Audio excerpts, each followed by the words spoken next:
Assalamualaikum warahmatullahi wabarakatuh. Kami dari kelompok 2 akan mempresentasikan hasil pemahaman kami terkait materi pada subbab kedua part 1 pada buku Handbook of Political Theory. Langsung saja, yang pertama akan dijelaskan oleh Muhammad Ulin Nuha. Assalamualaikum warahmatullahi wabarakatuh. Perkenalkan, nama saya Muhammad Ulin Nuha. Jadi di sini saya akan menjelaskan sejarah dan interpretasi teks cerita sejarah. Jadi interpretasi adalah penafsiran, penilaian, atau pemaknaan terhadap suatu teks. Jadi interpretasi isi teks cerita sejarah berarti menafsirkan, menilai, atau memaknai isi teks cerita sejarah yang telah dibaca. Jadi dengan menginterpretasi isi teks sejarah, maka akan dilakukan fakta-fakta yang terjadi di masa lalu untuk dijadikan pelajaran atau pendidikan di masa kini dan masa mendatang. Oke, jadi saya lanjut di sini dari slide ketiga sampai slide ketujuh yang membahas tentang sejarah interpretasi. Jadi, sejarah interpretasi adalah menafsirkan fakta sejarah dan merangkai fakta tersebut menjadi satu kesatuan yang harmonis dan masuk akal.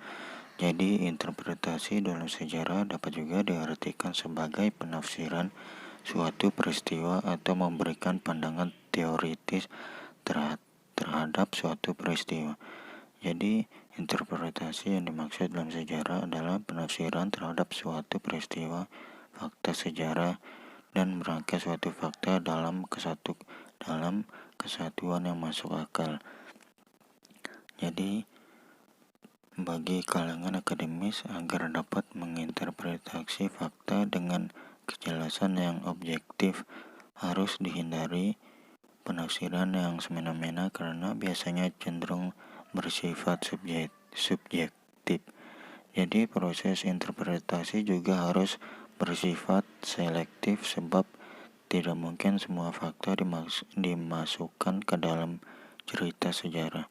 Jadi kita harus pilih yang relevan dengan topik yang ada dan mendukung kebenaran sejarah. Interpretasi Marxian. Marx terkenal berkomentar bahwa gagasan kelas penguasa ada di setiap zaman adalah ide-ide yang berkuasa. Ide-ide yang dominan atau arus utama dari era manapun mereka layani, yang sebagian besar dengan melegitimasi posisi unggulan mereka dalam masyarakat. Dalam kapitalis masyarakat pasar bebas, digambarkan aliran media, baik itu buku, majalah, sirkulasi media, dan surat, dan TV. Dalam pembahasan ini ada yang dimaksud dengan the hermeneutics. The hermeneutics ini adalah pendekatan yang tidak langsung menilai sesuatu tetapi melihatnya sebagai strategi atau langkah dalam permainan yang tujuannya untuk mengaburkan realitas dan melegitimasi kekuasaan yang ada. Sedangkan kritik ideologi yaitu ilusi yang menembus tabir dan membawa dan mendorong agar lebih dekat untuk mengungkap dan mencari realitas. Assalamualaikum warahmatullahi wabarakatuh. Nama saya Leni Sofiani. Saya akan menjelaskan tentang penafsiran totaliter. Penafsiran totaliter bisa diartikan sebagai bentuk pemerintahan dengan kekuasaan mutlak negara pada hampir seluruh bidang kehidupan masyarakat.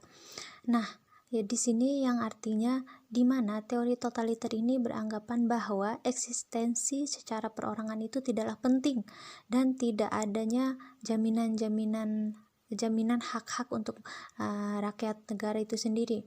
Dalam teori ini juga kendali pemerintah itu biasanya diserahkan kepada satu partai politik yang dipimpin oleh seorang diktator. Dan pemerintah juga menindas hak pribadi dan mengawasi warganya itu dari segala aspek kehidupan seperti dalam ranah budaya, ekonomi, politik, dan sosial mereka itu sendiri.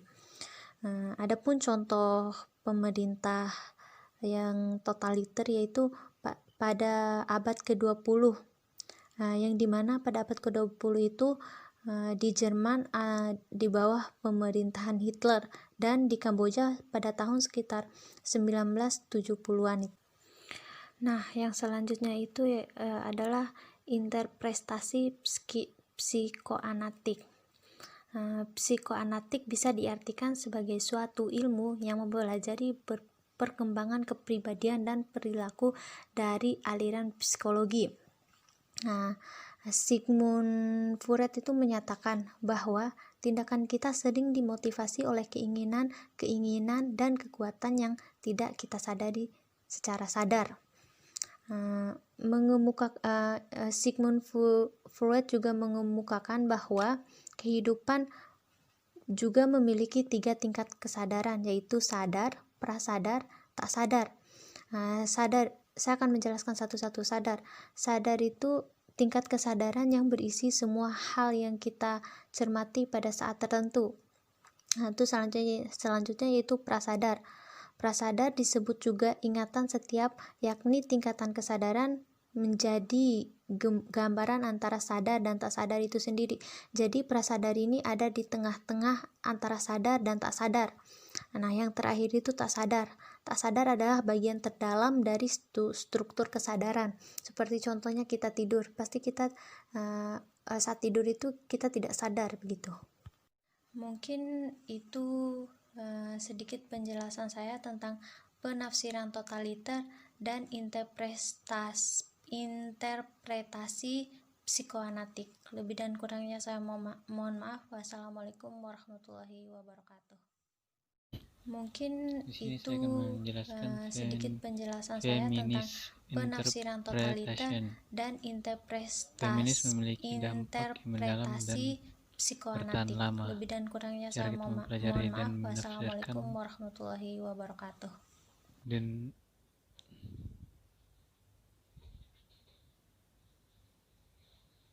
feminis memiliki dampak yang mendalam dan bertahan lama.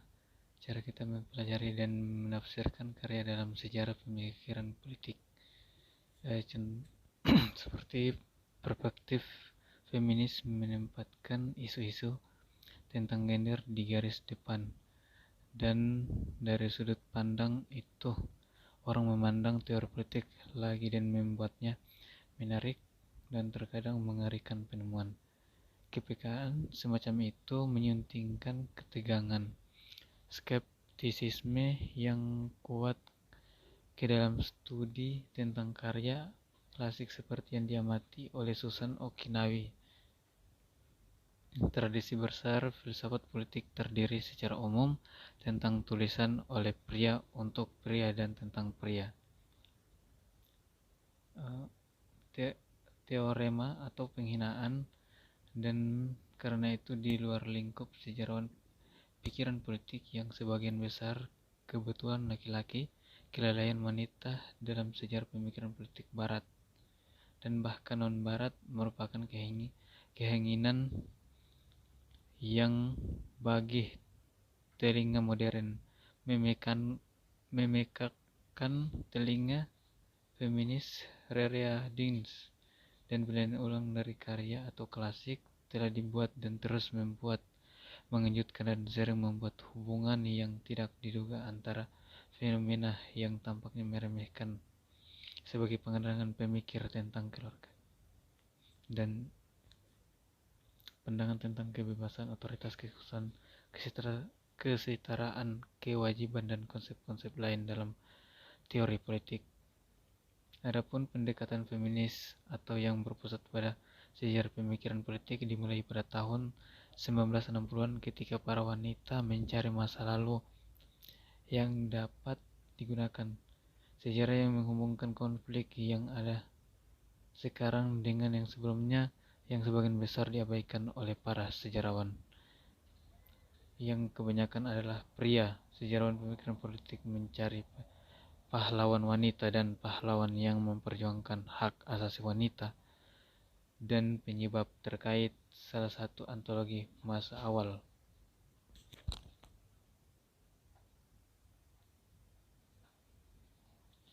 Adapun kebijakan sipil, pria yang pura-pura diubah menjadi kebejatan, rasa lapar, dan kekuasaan dominasi atau sekedar pamer, yang katanya wanita tidak memilikinya. Pria mendominasi, wanita memelihara. Pria kompetitif, wanita bekerja sama. Pria berpikir dan menghakimi dalam kategori abstrak dan universal. Wanita dalam hal konkret dan tentu, dan seterusnya. Sebuah fase baru pemikiran ibu diciptakan untuk meliputi Marxisme militan yang lembut di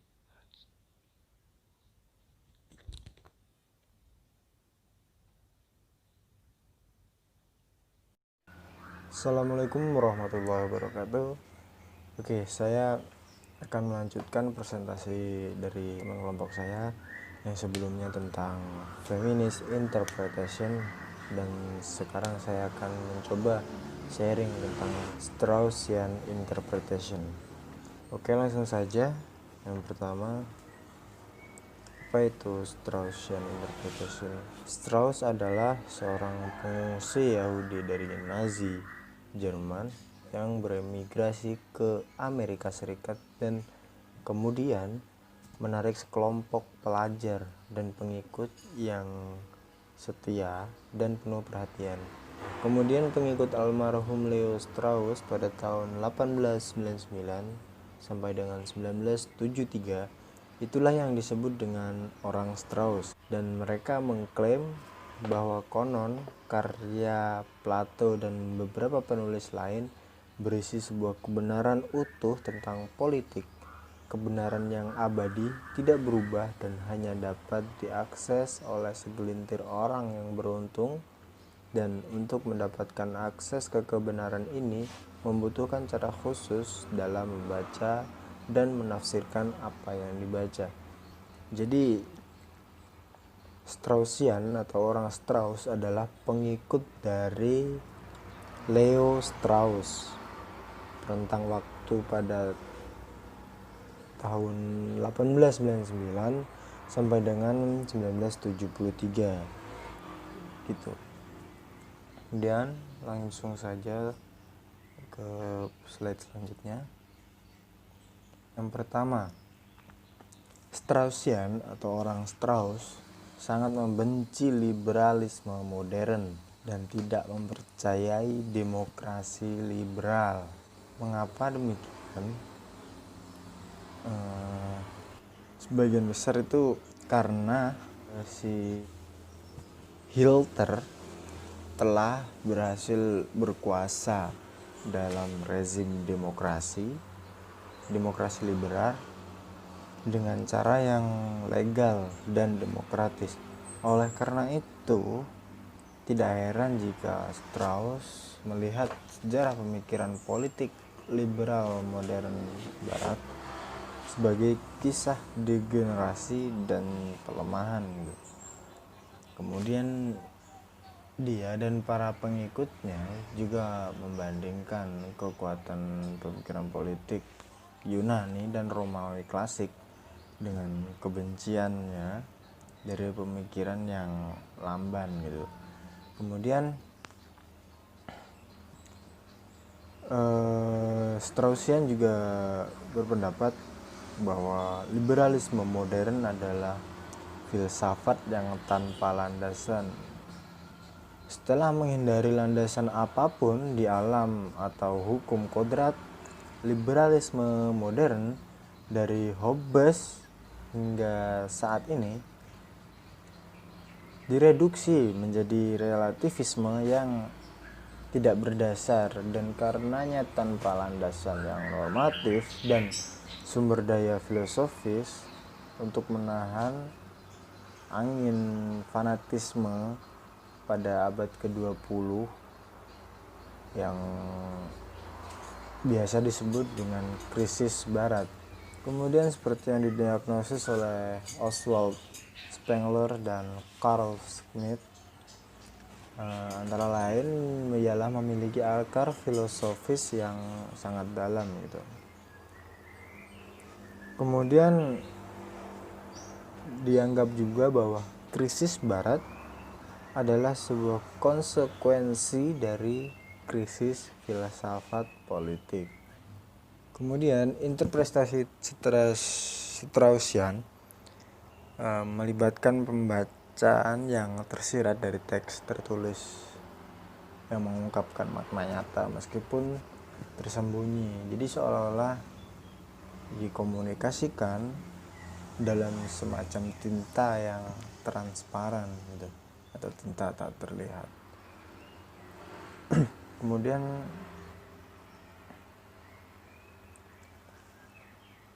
sama halnya pada tradisi kabalistik yang diresmikan oleh para robbi dan sarjana abad pertengahan, yang dimana mereka membaca kitab suci agama sebagai teks yang telah dikodekan oleh penulis yang takut akan penganiayaan ya, dan ingin dipahami hanya oleh pembaca yang bersih murni hatinya dan diinisiasi ke dalam lingkaran dalam itu sendiri. Jadi yang sudah masuk ke dalam kelompok tersebut, mereka lah yang bisa mengetahui isi kebenaran itu. Dan selanjutnya akan dilanjutkan oleh teman saya. Cukup dari saya. Wassalamualaikum warahmatullahi wabarakatuh. Saya akan menjelaskan tentang interpretasi postmodernisme. Seperti kita ketahui bahwa postmodernisme adalah sebuah gerakan pada abad ke-20 dalam bentuk seni, arsitektur, dan lain sebagainya. Sebuah pandangan tentang perspektif seseorang dalam menghadapi postmodernisme. Ada banyak para ahli berpendapat. Mereka menanggapi hal tersebut dengan cara yang berbeda-beda, seperti pendapat Peschel, Hegel, dan Marx bahwa sejarah tidak memiliki poin yang lebih besar atau makna yang dapat dilihat melalui filosofi sejarah. Seperti pendekatan yang dilakukan oleh Foucault Dian dalam menginterpretasikan postmodernis, bahwa ia berusaha mengkritik berbicara manusia dijadikan sebagai subjek atau perspektif mereka itu sendiri. Adapun dalam versi Derrida, ia mengatakan bahwa semua upaya untuk mempresentasikan bukan menghasilkan pengetahuan dan kebenaran, akan tetapi tidak ada dibuktikan mana yang lebih baik atau lebih benar dari yang lain. Contohnya seperti lukisan yang kita punya, bahwa kita tidak bisa membuktikan bahwa lukisan yang kita punya lebih baik daripada orang lain. Contohnya seperti itu.